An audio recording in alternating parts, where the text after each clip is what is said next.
बहनों भाइयों, जय श्री राम। आशा है आप सब स्वस्थ और मस्त होंगे।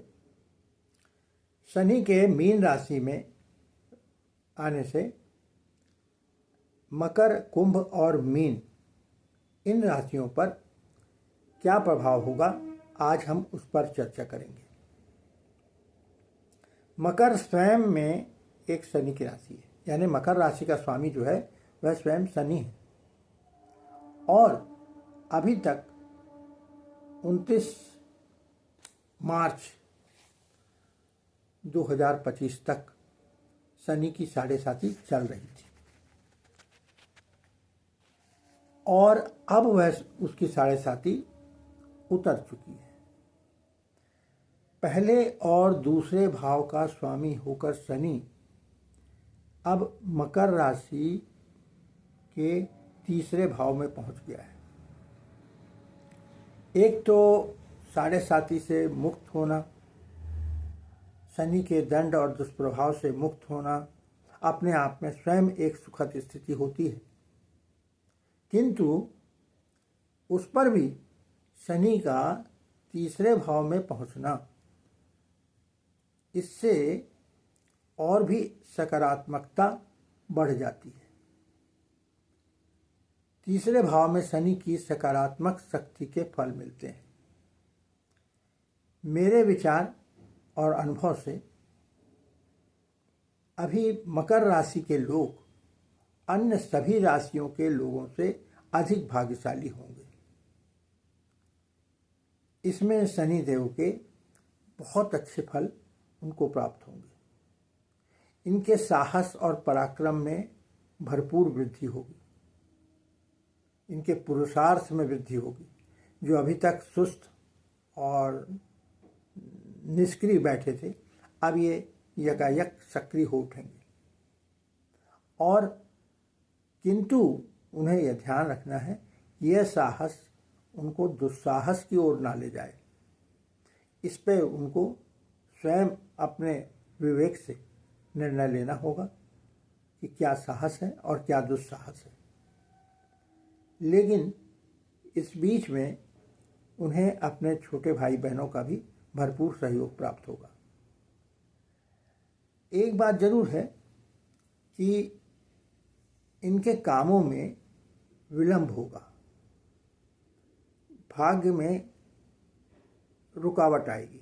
भाग्य से जो काम बनते हैं उनमें इनको देर लगेगी, लेकिन ये अपने पुरुषार्थ से उन कामों को भी पूरा प्राप्त कर लेंगे। बाधा जरूर आएगी, जैसा भाग्य भी यदि साथ दे तो क्या होता है कि काम फटाफट निपटते चले जाते हैं, लेकिन यदि भाग्य में रुकावट हो तो थोड़ा सा विलंब हो जरूर होता है। इसके साथ भी शिक्षा के मामले में कुछ अड़चनें आ सकती हैं। संतान को लेकर कुछ परेशानी हो सकती है। अभी तक जो इनका बहुत ज़्यादा व्यय हो रहा था, अपव्यय हो रहा था, धन का, शक्ति का, समय का, उन पर ही अब कंट्रोल लगेगा और धन संचय होगा। जातक की नींद में जरूर कमी आएगी।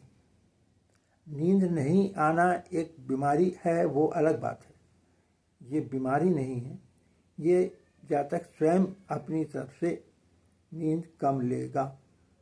हो सकता है वो रात्रि में ज़्यादा सक्रिय रहे अपने काम के प्रति और किसी न किसी प्रकार से उसकी नींद में खलल आएगा। ये 2.5 वर्ष शनिदेव के उसके लिए उपहार है, इसलिए इसका भरपूर दोहन इनको करना चाहिए, जो कि इनकी मनोकामना पूर्ति में सहायक होगा। इनको हनुमान जी और शिव जी की पूजा नियमित रूप से करनी चाहिए, जिससे इनके फलों में और भी वृद्धि होगी और उनका आशीर्वाद इनको प्राप्त होगा। ये समय आध्यात्मिक आशीर्वाद प्राप्त करने का भी इनको मिला हुआ है। अब आते हैं हम कुंभ राशि में। कुंभ भी जो है वो एक शनि की राशि है। और पहले और 12वें भाव के स्वामी होकर शनि इस समय कुंभ के दूसरे भाव में विराजमान हुए। कुंभ राशि में तो साढ़े साती पहले से ही चल रही है और एक प्रकार से इन्होंने 5 वर्ष साढ़े साती बिता चुके हैं और अब ये जो 2.5 वर्ष है मीन में, वो इनकी साढ़े साती का अंतिम चरण है। तो जो पिछले 5 वर्ष में कुंभ राशि के लोगों ने जो आर्थिक मानसिक कष्ट झेला है उसमें अब इनको राहत मिलना शुरू हो जाएगी। संघर्ष और अभाव की मार जो झेली है, किंतु अब ये चूंकि अंतिम चरण आ चुका है तो उसमें इनको अब वह संघर्ष और अभाव अब कमतर महसूस होगा। हाँ, धन की प्राप्ति भी इनको होगी, धन का स्रोत पुनः इनको प्राप्त होगा, किंतु इनका जो मन है वह शांत नहीं रहेगा। मन में उथल पुथल ये बनी रहेगी। मकान जमीन को लेकर मन में चिंता, अपनी माँ को लेकर मन में चिंता, या भूमि मकान को लेकर विवाद हो या मुकदमेबाजी हो, ये संभव हो सकता है। माँ के वो कष्ट की बात जो मैं आपको कह रहा हूँ, तो इन्हें अपनी माता का पूरा ख्याल रखना चाहिए। और एक बात का और ध्यान रखें कि अपने वाहन चालन में ये सावधानी रखें। वाहन से इनको कष्ट प्राप्त हो सकता है, या तो ये भी हो सकता है कि इनको वाहन उपलब्ध ना हो या किसी भी कारण से वाहन का इनको कष्ट प्राप्त हो सकता है। इनके बड़े भाई को कष्ट प्राप्त हो सकता है। इनको अब शारीरिक कष्ट की प्राप्ति जरूर होगी। मानसिक कष्ट तो उन्होंने काफ़ी उठाया, आर्थिक कष्ट भी काफ़ी उठाया, लेकिन अब इनको शारीरिक कष्ट से अपना ध्यान रखना होगा। शारीरिक कष्ट में इनको वात से कष्ट हो सकता है, इनके पैरों में कष्ट हो सकता है, इनकी आँखों में कष्ट हो सकता है, इनकी कमर में कष्ट हो सकता है।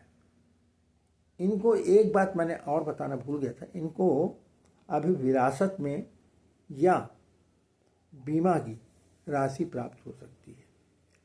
इनको अभी भी शनि के वे सारे उपाय जो मैंने अपने पिछले वीडियो शनि की साढ़े साती से कौन होगा पीड़ित और किसे मिलेगा आशीर्वाद में जो बताए थे, वे सारे उपाय इनको करने अभी भी जारी रखने चाहिए। अब आइए मीन राशि पर। मीन राशि में प्रवेश अर्थात साढ़े साती का मध्यकाल, जिसमें शनि देव का प्रकोप उच्च स्तर पर रहता है। इसके कारण अनमनस्कता, उदासीनता, निराशा, हताशा से मन अशांत बना रहेगा। काम करने की इच्छा नहीं होगी। साहस में और पराक्रम में कमी आएगी। सुस्ती महसूस होगी। काम में किसी प्रकार भी करने की इच्छा नहीं होना। छोटे भाई बहनों को कष्ट हो सकता है या उनसे आपको विवाद हो सकता है या किसी प्रकार से उनसे दूरी आ सकती है। इसी तरह से दाम्पत्य जीवन में विवाद या दूरी महसूस करेंगे। पति पत्नी, यदि पति की कुंडली में मीन राशि है और उस पर साढ़े साती है तो पत्नी को कष्ट होगा, और पत्नी की कुंडली में है तो पति को कष्ट होगा। तो इस तरह से दाम्पत्य जीवन में अवरोध आएगा, विवाद आएगा। और यदि अन्य ग्रहों का भी इसमें रोल रहा, जैसे दूसरे ग्रह भी साथ दिए, जैसे राहु, सूर्य तो ऐसी स्थिति में विवाह विच्छेद तक की स्थिति बन सकती है।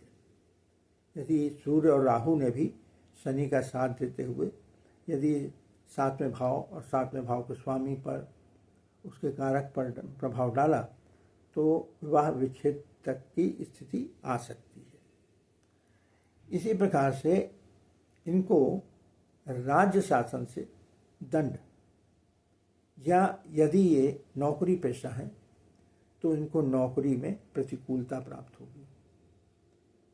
नौकरी में किसी प्रकार से इनको दंडित किया जाना, या इनका प्रमोशन ना होना बल्कि डिमोशन हो जाए, या इनका ट्रांसफ़र हो जाए, वरिष्ठ अधिकारियों से विवाद हो, इस तरह की बातें सामने आ सकती हैं। राजनीतिक क्षेत्र में भी यदि इस राशि के लोग हैं तो उन्हें प्रतिकूलताओं से का सामना करना पड़ेगा।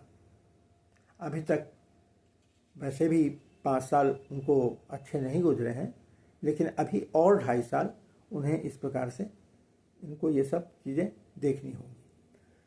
साथ ही साथ इनके पिता को कष्ट हो सकता है। इनके पिता को शारीरिक कष्ट की संभावना दिखती है। इनको स्वयं को शारीरिक कष्ट होगा, खास तौर से पैरों में और सिर में। पैर, सिर और आँख, इन 3 जगहों पर इनको भी कष्ट संभावित है। और इनको मानसिक चिंता और उद्वेग शारीरिक कष्ट की ओर ले जाएगा। तो इसलिए मानसिक दृढ़ता के लिए इन्हें आध्यात्म की शरण लेना चाहिए। आध्यात्म में इनको ध्यान और योग का सहारा लेना चाहिए। इसके साथ साथ वे सभी उपाय जो शनि की शांति के लिए मैंने, साढ़े साथी के लिए मैंने अपने पिछले वीडियो साढ़े साथी से कौन होगा पीड़ित और किसे मिलेगा आशीर्वाद में बताए हैं, उन सभी को इन्हें निश्चित रूप से करना चाहिए। क्योंकि मीन राशि में अभी शनि सबसे ज़्यादा पावरफुल होंगे। और अभी वर्तमान में तो जो एक दिन के अंदर, आज जो तारीख है, कल के बाद तो सूर्य थोड़ा सा इनको वो देगा, लेकिन राहु अभी शनि के साथ है, तो इसलिए थोड़े से प्रभाव, इनका दुष्प्रभाव जो है वो बढ़ सकता है। तो इसलिए इनको निश्चित रूप से शनि के उपाय जरूर करने चाहिए। शेष ये समय चक्र है और यह काल चक्र आता जाता रहता है।